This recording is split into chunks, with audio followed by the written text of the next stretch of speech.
नेपाल में सियासी संकट बरकरार है। जेनजी प्रदर्शन के बाद नेपाल की कमान किसके हाथों में होगी, इस सस्पेंस से अब पर्दा पूरी तरह से हट गया है। कल रात हुई बड़ी बैठक के बाद एक नाम पर सहमति बन गई है और आज औपचारिक तौर पर इसका ऐलान भी हो जाएगा। तो कौन होगा अगला पीएम नेपाल का, इस वीडियो में आपको बताते हैं।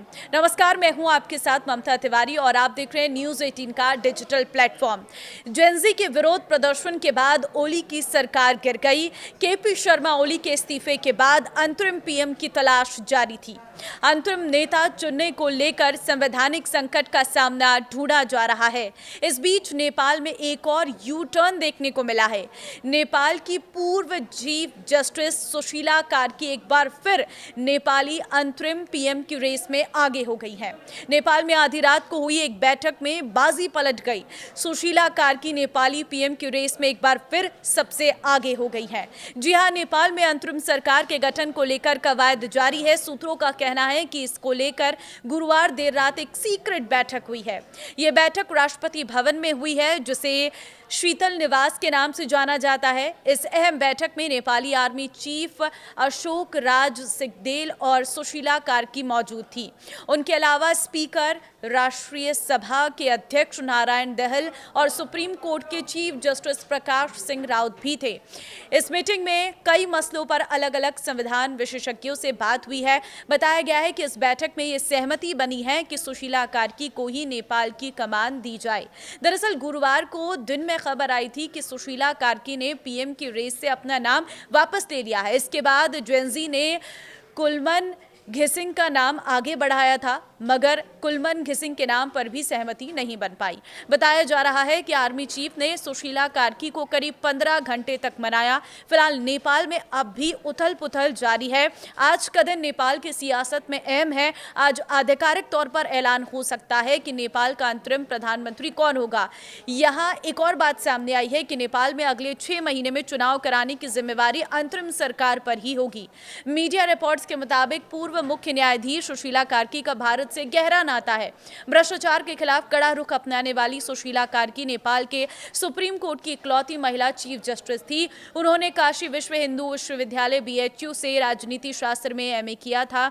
उन्होंने 1979 में वकालत में अपना करियर शुरू किया था। सुशीला कार्की 11 जुलाई 2016 से 6 जून 2017 तक नेपाल की मुख्य न्यायाधीश थी। 2017 में उनके खिलाफ महाभियोग लाया गया था। सुशीला कार्की पर पूर्वाग्रह और कार्यपालिका में हस्तक्षेप का आरोप लगा था। सुशीला कार्की का जन्म नेपाल के विराटनगर में 7 जून 1952 को हुआ था। उन्होंने 1979 में वकालत शुरू की और 2007 में वरिष्ठ अधिवक्ता बनी। कार्की को 2009 में सुप्रीम कोर्ट में बतौर एडहॉक जज नियुक्त किया गया और 2010 में वो स्थायी न्यायाधीश बनी थी।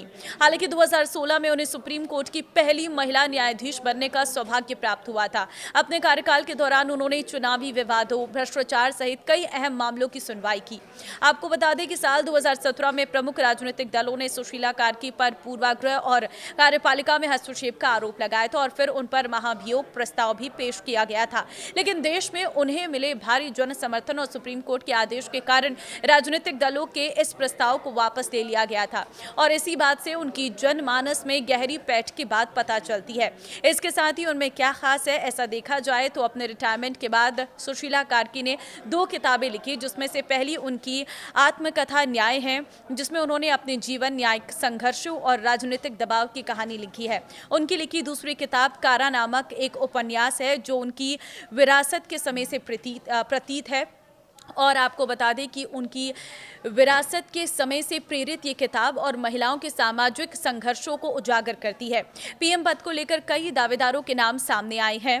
कल पूर्व मुख्य न्यायाधीश सुशीला कार्की के बाद कुलमन घिसिंग का नाम नेपाल के प्रधानमंत्री पद के लिए सामने आया। युवाओं के समर्थन के बाद कुलमान का अंतरिम पीएम बनना तकरीबन तय माना जा रहा था कल रात तक, लेकिन इस रेस में सुशीला से उनसे पिछड़ गई थी एक समय के लिए। युवाओं ने कुलमन का नाम अंतरिम सरकार के पीएम के तौर पर पेश किया था, लेकिन कल रात में बाजी पूरी तरह से पलट गई। हालांकि अगर हम बात कुलमन की करें तो भारत से पढ़ाई करने वाले कुलमन नेपाल की अंतरिम सरकार के मुखिया हो सकते हैं। 2 नाम और भी सामने आए हैं।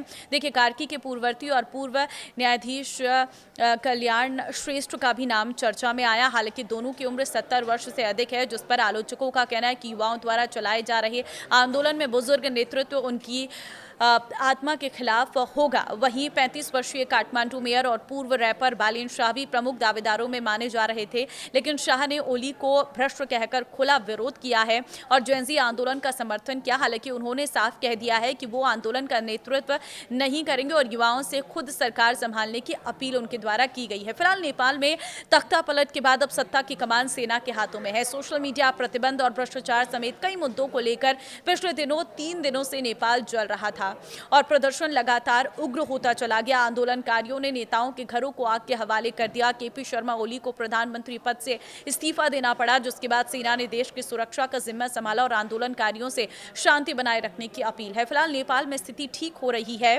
लेकिन वहां पर हुई आगजनी और भयंकर संघर्ष के बाद काफी ज्यादा आर्थिक संकट का सामना नेपाल को करना पड़ सकता है। कहीं न कहीं इस आगजनी ने और इस संकट ने नेपाल को कई साल पीछे धकेल दिया है, क्योंकि वहां पर भारी आगजनी हुई है जिसको वापस सही कर पाना बहुत लंबे समय का इंतजार करना जैसा होगा। फिलहाल आपको क्या लगता है कि नेपाल के प्रधानमंत्री की जिम्मेदारी किसे सौंपी जा सकती है? क्या सुशीला का नाम फाइनल होगा? मुझे कमेंट में अपनी राय जरूर दें और इस वीडियो को शेयर कर दें ताकि लोगों को नेपाल के बारे में अपडेट मिल सके।